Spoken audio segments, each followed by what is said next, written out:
wanate mu kibuga wakati mu Kampala Mmeeya Lukwago ng'ono ye Mmeeya w'ekibuga kyaffe asinkanye abakulembeze okuva mu kibuga kya Khartoum eky'eggwanga lya Sudan nga bano nno bakwogera ku bintu bingi ebigenda okulaakulanya ebibuga byombiriri. Abakulembeze mu bibuga Kampala ne Khartoum basinkanye okugabana amagezi ku kubikulaakulanya.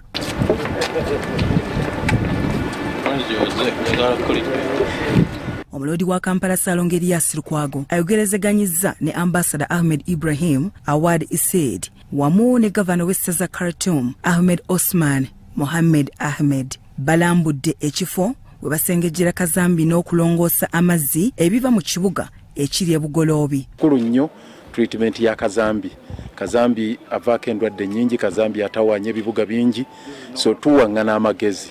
So mu nteekateeka eyo ate nga bwe mukimanyi nti wano ewaffe enteekateeka eno mugirabe ya plant eziri wano ezivaamu ne biogas amasannyalaze gano nga twagala okulaba nti bwe tukwatagana Khartoum, Kampala tukitwala tya ku leve endala. Mmeeya Lukwago agamba nti baagadde okwenyikiza enkolagana mu kukuuma obuyonjo mu bibuga n'ebyentambula ebitakaluubiriza era babayigiddeko. Areas ez'enjawulo mu greening of the city oba okulaba ekibuga kikwatibwa kitya mu greening, mu butonde bw'ensi, mu mbeera ya kazambi nga bw'ogirabye, mu physical planning n'ebirala areas nnyingi ne area ya transport eyo fembi Khartoum ne Kampala zitutawaanya, so twagala kulaba bwe tukwatagana naye okuteekawo mukago kyekisinga obukulu.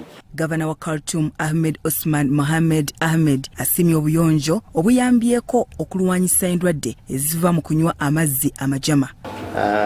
Energy here connected with treatment of waste and water sanitation.